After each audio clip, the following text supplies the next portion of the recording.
E aí, tudo bom? Como é que tá? Tudo na paz? Fala pro titio. Quantas vezes na sua vida, na igreja, você já escutou alguém citando Malaquias capítulo 3, verso 10, para influenciar as pessoas ou mesmo amedrontá-las para que elas deem o dízimo, para que elas não deixem de ofertar, trazer dinheiro, né? Quantas vezes você já escutou isso?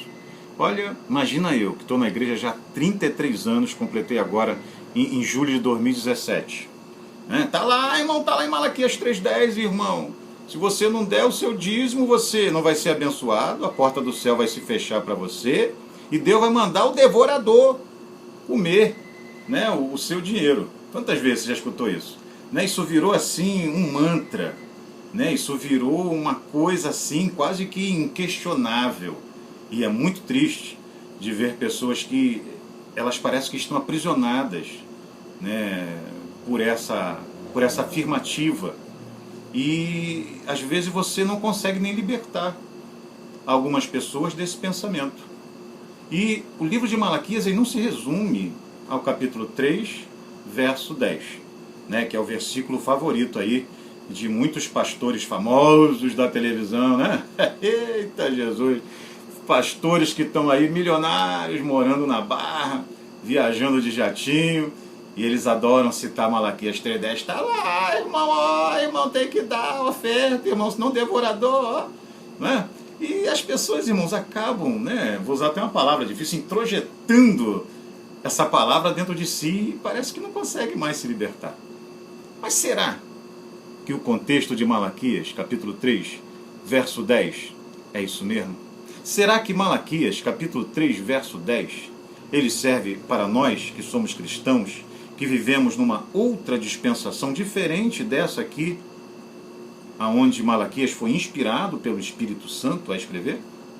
Será? Uma coisa, um erro fundamental em muita gente, muito crente, muita gente que frequenta a igreja, e olha, frequentar a igreja não é sinônimo de ser salvo. São coisas completamente diferentes. Tá? Tem gente que frequenta a igreja e não é salvo. Muita gente, não tem nada a ver uma coisa com a outra. Né? Frequentar a igreja não faz ninguém cristão. Né? Se eu morar na garagem da minha casa, não vou virar carro. Né? Então, frequentar a igreja é diferente, né, da pessoa que é salva, que é regenerada, que é lavada no sangue de Jesus, tem os seus pecados lavados, o Espírito Santo habita nele e ele consegue compreender com clareza as verdades da Escritura. A primeira coisa que você tem que colocar na sua cabeça é que Malaquias, o livro de Malaquias foi escrito na antiga dispensação. Né? As pessoas não pensam nisso. Malaquias 3:10 ele é um livro da lei, escrito numa forma literária, numa forma de redação da lei.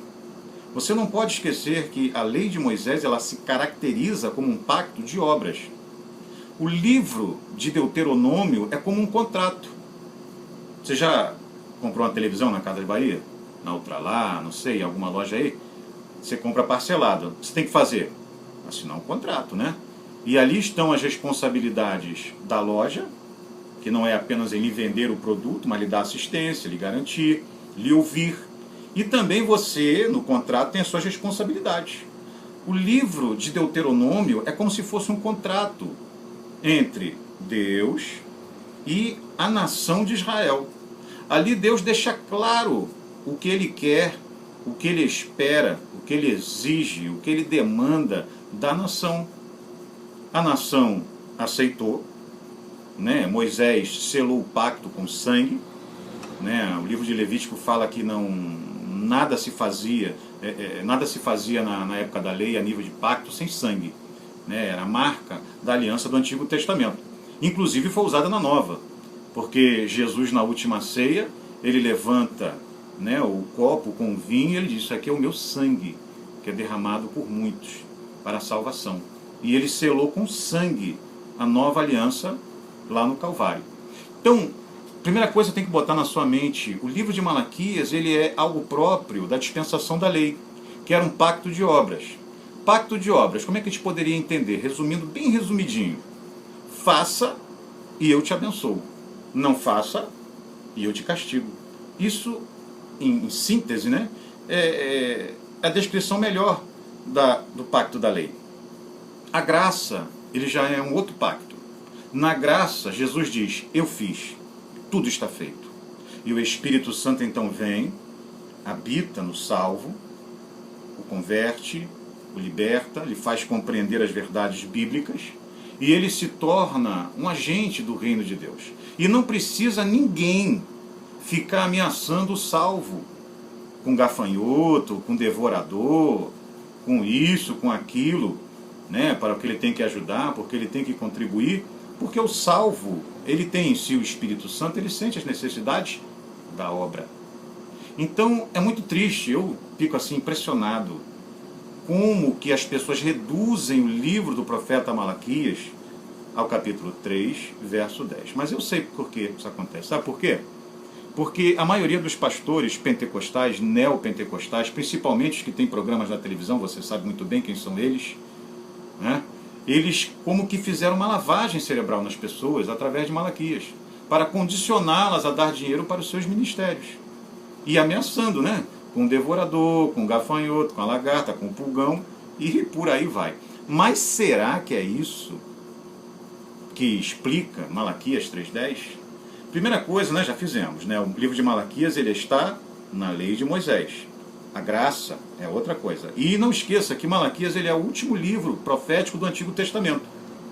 Em algumas Bíblias há 3 páginas em branco, entre Malaquias e o Evangelho de Mateus. E entre esses 2 livros, existe uma brecha de tempo de mais ou menos 300 e poucos anos, que é o chamado silêncio profético, que foi quando Deus não falou com a nação de Israel. Deus ficou mais de 3 séculos sem falar com a nação. Malaquias, ele foi o último profeta do Antigo Testamento. E o livro de Malaquias, então, recapitulando, foi escrito aos judeus. Malaquias, esse nome que nós lemos em português, em hebraico é Malak Iá. Significa mensageiro do Senhor. E o livro de Malaquias, ele é endereçado a 2 grupos, especialmente. A nação de Israel. Ó, Malaquias capítulo 1, verso 1. Está com a Bíblia aí? Pega aí. Malaquias capítulo 1, verso 1. Peso da palavra do Senhor contra Israel, vírgula, por intermédio de Malaquias. Primeiro alvo do livro de Malaquias, a nação de Israel. A nação de Israel, nessa época aqui do livro de Malaquias, havia voltado do cativeiro babilônico, após 70 anos lá em Babilônia, havia voltado para reconstruir não só o templo, mas todo o sistema da nação. E Deus usa vários profetas. Nós temos Neemias, Esdras contando o que aconteceu no começo, né, da reconstrução da nação. E a parte profética, nós vemos os profetas como Malaquias, como Naum, chamando a atenção das pessoas para se readequarem ao templo, né, a sua vida espiritual com Deus na terra de Israel. Então, o primeiro grupo que Deus quer falar através do livro do profeta Malaquias é a nação de Israel. Isso lá na lei, na época do Antigo Testamento. Segundo grupo que Deus quer falar são os sacerdotes. Ó, Malaquias capítulo 1, verso 6. Leia aí comigo. Ó. O Senhor honra o Pai. Aliás, o Filho honra o Pai e o servo seu Senhor. Se eu sou o Pai, onde está minha honra? E se eu sou o Senhor, onde está o meu temor? Diz o Senhor dos exércitos a vós, ó sacerdotes, que desprezais o meu nome, e vós dizeis, em que nós temos desprezado o teu nome. E uma coisa assim que caracteriza maravilhosamente o livro de Malaquias é esse estilo de conversa. No livro de Malaquias, nós temos uma representação de Deus expondo um argumento, a nação de Israel, ou os sacerdotes, respondem esse argumento de Deus, e Deus então, como que numa tréplica, responde esse argumento da nação ou dos sacerdotes. Esse estilo, ele está presente em todo o livro, é um estilo único e maravilhoso do livro de Malaquias. Então o livro de Malaquias, ele foi escrito não para os cristãos. Não. Você é judeu? Você estava lá no Monte Sinai quando Deus deu as tábuas da lei a Moisés? Não, né? Você é cristão, né? Então o livro de Malaquias, ele foi escrito na lei. A própria forma redacional, literária, as palavras que são usadas são próprias da lei. E para a nação de Israel e para os sacerdotes, que eram os representantes espirituais da nação. E volto a dizer, é muito triste reduzir o livro de Malaquias a Malaquias 3, verso 10. Porque Deus aqui ele está falando sobre a infidelidade espiritual do povo. Deus está falando sobre a infidelidade dos sacerdotes em oferecerem sacrifícios sem valor, oferecerem sacrifícios de maneira descuidada, porque uma das funções do sacerdote era observar o animal que ia ser sacrificado. E o animal ele não podia ter defeito. Não podia ser um animal coxo, cego, ferido. Tanto que é muito interessante o paralelo entre o sacrifício do Antigo Testamento e o sacrifício de Cristo na cruz, que Pôncio Pilatos, 3 vezes ele fala sobre Jesus antes de crucificá-lo. Não vejo pecado nesse homem. E ali, sem saber, Pilatos ele exerce como que um papel sacerdotal, declarando que Jesus está perfeito para ser sacrificado. Então essa era uma das funções do sacerdote. E nessa época aqui do livro que foi escrito, que Malaquias escreveu, os sacerdotes estavam displicentes sobre isso. Eles não estavam averiguando, corretamente as ofertas, estavam descuidados. E outra coisa também que é criticada, que Deus chama a atenção dos sacerdotes, é a questão sobre casamento, sobre divórcio. Casamento com mulheres estranhas, mulheres gentias que não eram judaicas. E por isso que Malaquias 2, verso 14, olha o que Deus fala para os sacerdotes. E dizeis, por quê? Porque o Senhor foi testemunha entre ti e a mulher da tua mocidade. Muita gente esquece que a mais importante das testemunhas presentes na cerimônia de um casamento não são os padrinhos e as madrinhas, nem o juiz. A mais importante testemunha na cerimônia de casamento é Deus. E é o que está falando aqui Deus dizendo aos sacerdotes, porque o Senhor foi testemunha entre ti e a mulher da tua mocidade, com a qual tu foste desleal, sendo ela tua companheira e mulher da tua aliança. Que aliança é essa? Lá em Gênesis nós vemos, quando Deus cria Eva para Adão, Adão também inspirado, ele diz, essa agora é carne da minha carne, o osso dos meus ossos. Uma aliança, já não serão 2, mas serão 2 numa só carne. E Deus continua falando, e não fez ele somente um, ainda que sobrava o espírito, porque somente um? Ele buscava uma descendência para Deus, são os filhos, filhos abençoados, que o casal de servos de Deus deve ter filhos criados na presença do Senhor, no conhecimento bíblico, que serão pessoas de bem, bons cidadãos e bons crentes também. Portanto, guardai-vos em vosso espírito, e ninguém seja infiel para com a mulher da sua mocidade. Agora olha o 16, verso A. Porque o Senhor, o Deus de Israel, diz que odeia o repúdio, em algumas versões o divórcio. E então, o livro de Malaquias, ele não se resume a Malaquias 3, 10. É muito triste, eu fico entristecido de ver essa visão reducionista do livro, que é um livro tão rico, que fala de coisas tão preciosas, tão importantes, e a pessoa resume só a Malaquias 3.10. Malaquias 3.10, todo mundo conhece, É dia e noite, é falado lá no programa, não posso nem falar, mas você sabe o que eu estou falando. Está assim, trazei todos os dízimos à casa do tesouro, vírgula, para que haja dinheiro na minha casa? Não, para que haja mantimento, comida, víveres. E depois fazei prova de mim nisto, diz o Senhor dos Exércitos, vírgula, se eu vos não abrir as janelas do céu e não derramar sobre vós uma bênção, tal até que não haja lugar suficiente para a recolherdes. Irmão, Malaquias 3.10 não está falando de dinheiro para nós cristãos, na nova aliança. Está falando, em todo o seu contexto, sobre a lei de Moisés. Na lei de Moisés, 2 tribos foram separadas para o serviço divino, tribo de Levi, tribo de Arão. E elas eram proibidas por Deus de ter terras, de ser latifundiários. Eles deveriam depender das outras tribos para se dedicar exclusivamente ao serviço divino. E deixa eu te lembrar uma coisa, na nova aliança, nós não temos sacerdotes. Não temos sacerdotes. aos quais Deus proíba de trabalhar, né? Que é o sonho de muito apóstolo por aí, né? Muito pastor, né? Que ele jura que Deus proibiu ele de trabalhar, mas não é isso no Novo Testamento. E abre comigo em Neemias 13, verso 10. Abre aí a sua Bíblia. Neemias, vamos lá? Neemias 13, verso 10. Vamos lá comigo. Livro de Neemias 13, 10. Para a gente ver que Malaquias 13 10 não está falando sobre dinheiro. Malaquias 13, verso 10. Vamos lá. Também entendi, isso é Neemias falando, que os quinhões dos levitas não se lhes davam, de maneira que os levitas e os cantores que faziam a obra tinham fugido cada um para a sua terra. Então contendi com os magistrados e disse: por que se desamparou a casa de Deus? Porém eu os ajuntei e os restaurei no seu posto. Agora preste atenção no verso 12.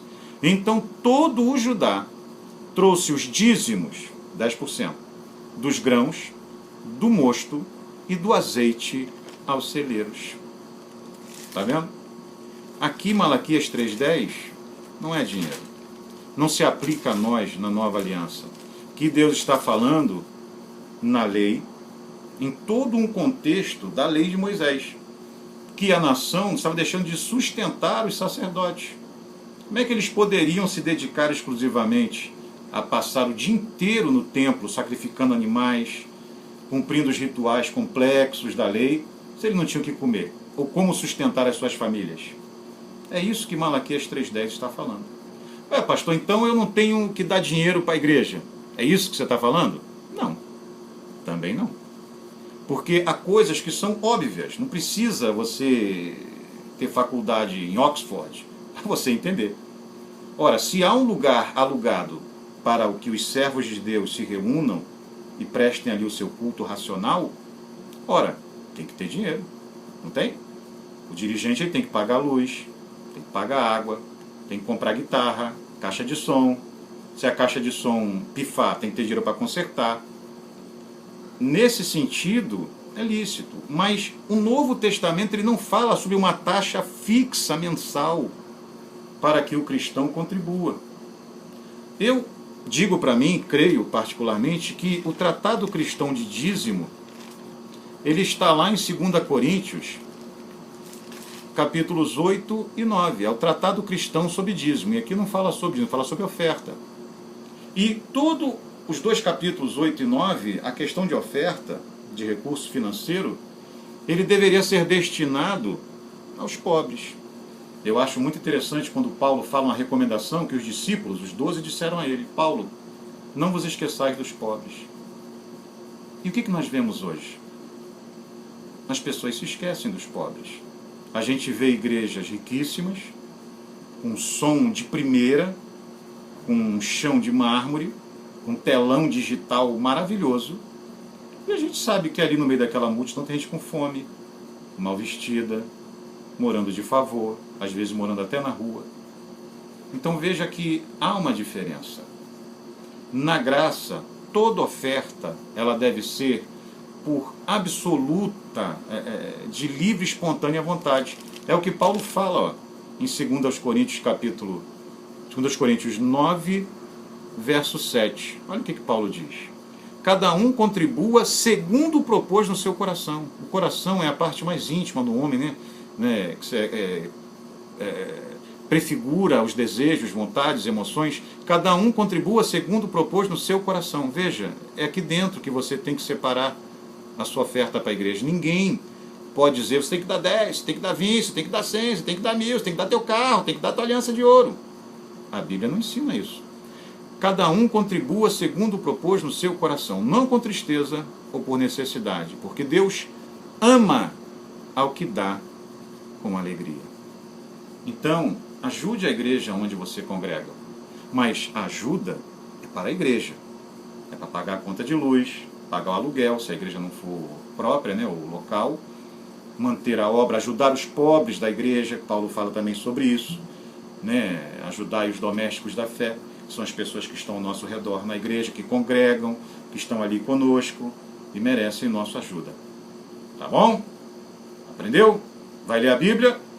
Um abraço. Fica na paz do Senhor.